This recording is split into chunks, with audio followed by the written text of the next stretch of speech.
where the 4-day says you're going to have a huge dump on the dollar soon.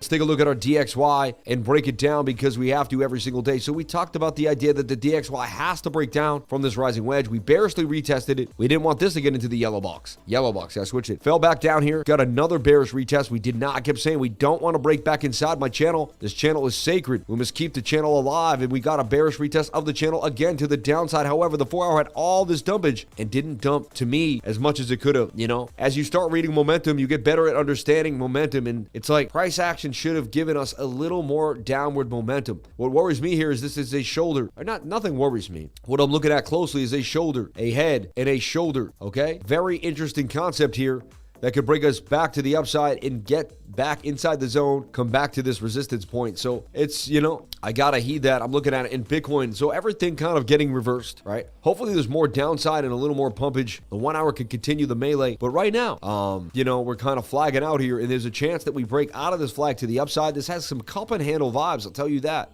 This is a bit of a cup. That's a bit of a handle. And I'm not happy saying that. You know what I mean? It's not, I'm like, oh yeah, cup and handle in the DXY. Like definitely a shoulder, a head, and a bit of a right shoulder here too. So, okay, we got above the zones for the S&P. Good things have happened.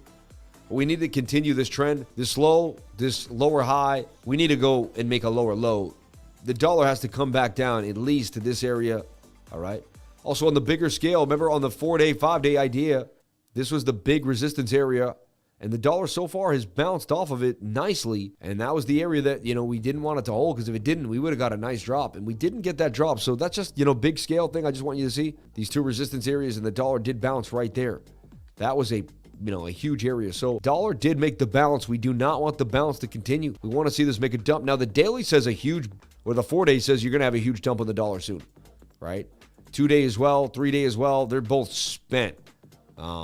Right? Daily, though, has come down and didn't give you enough. In my opinion, the daily should have given us way more of a dump here, even at a green candle in the middle of the dump, which is just not what you want. 22 is also meleeed in kind of, you know, at the same time, can it pump with Bitcoin? It may. Lately, they've been pumping together a couple times on and off. We shall see. They shouldn't pump together at all, but if Bitcoin's cycle aligns and the dollar's doing whatever it wants, it is what it is. So we're going to watch these ideas closely. What we're looking for is a double top here. Bullish scenario is the double top. This makes a bit of an M pattern. The inverted head and shoulder does not break out. We begin to break down, and I want to see this rising wedge eventually win and make the 68% chance of a move back to the beginning of the channel to 102.60. But that's an in-depth dollar analysis for you.